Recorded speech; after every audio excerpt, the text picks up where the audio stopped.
आज हम कथा कर रहे हैं एक मुनि की, सुभारी मुनि की। कालिया नाग की कथा आ रही है 10वें कैंटो में। श्रीमद् भागवतम की कथा है।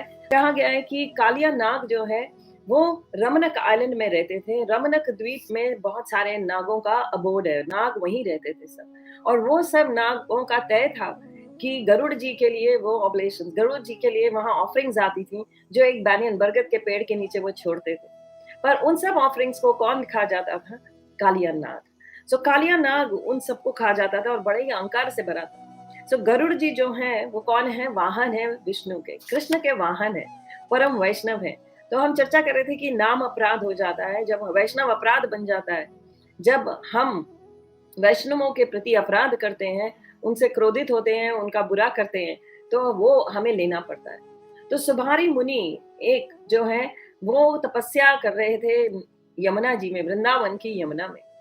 और गरुड़ जी ने कालिया पर अटैक किया। दोनों में कह रहे हैं कि Kaliya was the snake being bitter by the great bird, he रैन।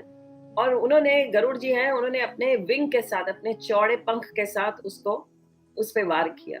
तो अब जो कालिया है वो भाग गया और उसने शरण ले ली यमुना जी के पास में जो लेक थी, उसमें शरण ले ली। और गरुड़ जी एक बार उस यमुना पर मछली के लिए गए थे और सुभारी ऋषि जो थे उन्होंने उन्हें रोक दिया। पर गरुड़ जी बहुत ही एजिटेटेड हुए, इनको बहुत भूख लगी थी और वो बहुत ही एजिटेट हुए। और जब उन्होंने and he refused to heed the sage's prohibitions, and in response the sage सुबारी मुनि cursed गरुड़ जी। उन्होंने गरुड़ जी को श्राप दे दिया कि अगर वो दोबारा यहाँ आए तो वो उनकी मृत्यु हो जाएगी। And Kaliya had heard this and thus he lived there without fear। अब कालिया ने शरण ले ली। कालिया को पता था वहां गरुड़ जी जो है आ ही नहीं सकते। उन्हें सुबारी मुनि ने श्राप दिया और सुबारी मुनि बहुत बड़े योगी थे। सुबारी मुनि बहुत दीर्घ काल से तपस्या कर रहे थे, पानी के नीचे भीषण तपस्या कर रहे थे और इतनी तपस्या में लीन थे और बहुत बड़े उन्होंने सिद्धियां प्राप्त कर ली, बहुत बड़े योगी थे।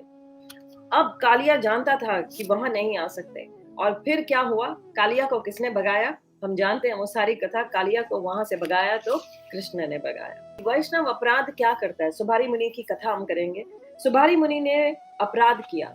किसके प्रति अपराध किया? गरुड़ जी के प्रति। गरुड़ जी भगवान के वाहन है, भगवान के प्रिय हैं। और कहा जाता है जो भगवान के प्रिय होते हैं उन्हें वैष्णव कहा जाता है। जो भगवान को याद रखते हैं वो वैष्णव होते हैं। जो भगवान को याद दिलाते हैं दूसरों को, वो वैष्णव होते हैं। सो गरुड़ जी जो है वो भगवान के भक्त हैं और उनके प्रति अपराध किया सुबारी मुनि। सुबारी मुनि ने एक तो उन्हें उनका भोजन नहीं लेने दिया, दूसरा उन्हें श्राप दिया।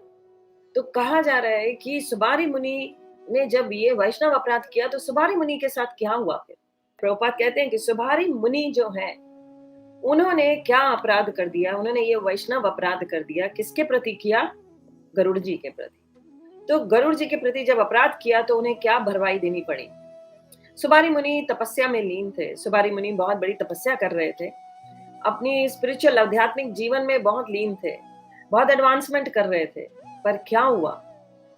इस वैष्णव अपराध के कारण उनका मन विचलित हो गया। और मन कब विचलित हुआ? क्या देखकर विचलित हुआ? उनका मन विचलित हुआ दो मछलियों को देखकर। वो दो मछलियां संभोग कर रही थी। उस संभोग की इच्छा, उनकी संभोग करने को देखकर उनके मन में इच्छा आ गई संभोग करने की। तो कहने का भाव है कि जो इतना बड़ा योगी, हम कई बार सोचते हैं ये तो बहुत बड़ा ऋषि मुनि था। तो भगवान ने कहा है कि हमें हर पल बहुत ही केयरफुल होना चाहिए भक्ति में। जैसे ही हमारे से वैष्णव अपराध होता है, हमसे जो भक्ति की पूंजी है वो छूट जाती है। जितना हमने नाम जप किया था वो हमारे हाथ से छूट जाता है। तो सुबारी मुनि के साथ भी यही हो गया। सुबारी मुनि ने जब दो मछलियों को देखा तो उनके मन में तीव्र इच्छा हुई कि वो भी संभोग करें, विवाह करें। और वो जल से बाहर आ गए। जल में रहते हुए, मेडिटेशन करते हुए, उन्होंने, उनके बड़े बड़े बाल हो गए थे, शरीर एकदम पतला कंकाल की तरह सा शरीर था और लंबे नाखून थे। Like he was looking like, कहते हैं कि बहुत ही भयानक से लग रहे थे। पर वो जब वहां से बाहर आए तो अब उनके मन में तीव्र इच्छा थी कि वो विवाह करें और संभोग करें। तो वहां के राजा के महल में पहुंच गए सीधा। जब राजा के महल में पहुंचे हैं तो वहां पूछते हैं राजा से कि अपनी बेटी का ब्याह करो। राजा की 50 बेटियां थी। तो उन्होंने, राजा की बहुत सारी रानियां थी और 50 बेटियां। तो राजा को कहते हैं कि मुझे तुम्हारी बेटी से, किसी भी बेटी से मेरा विवाह कराओ। तो राजा ने जब उनको देखा तो वो उनको नाराज़ भी नहीं करना चाहता था, पर उन्हें एक डिप्लोमैटिक आंसर देकर कहता है कि अगर मेरी बेटियाँ, मुझे कोई एतराज़ नहीं है, अगर मेरी बेटियाँ आपको पसंद कर लेती हैं कोई भी, तो मैं तैयार हूँ आपका विवाह उनसे करने के लिए। अब वो अपनी 50 बेटियों को जब मुनि को दिखाता है, तो कोई भी तैयार नहीं है और मुनि समझ जाते हैं। मुनि क्या करते हैं, वो उसी समय अपनी योगिक सिद्धियों से अपने आप को बहुत ही सुंदर और कहते हैं कि बहुत ही हैंडसम पुरुष में अपने आप को बदल लेते हैं। उन वो इतने खूबसूरत लगते हैं कि अब जो 50 बेटियां हैं राजा की, जब वो देखती हैं तो वो सभी लालायित होती हैं उनसे विवाह करने के लिए। और अंत में वो 50 की 50 जो है उनका विवाह सुबारी मुनि से हो जाता है। तो सुबारी मुनि उन 50 से जब शादी कर आनंद का जीवन बिताने लगते हैं, बहुत समय बीतने पर वो सोचते हैं कि मैंने क्या पाया? मैं जो सुख शांति ढूँढ रहा हूँ वो तो यहाँ मिल ही नहीं रही। क्या मिला मुझे? And he thinks back, what happened? Why did he do this?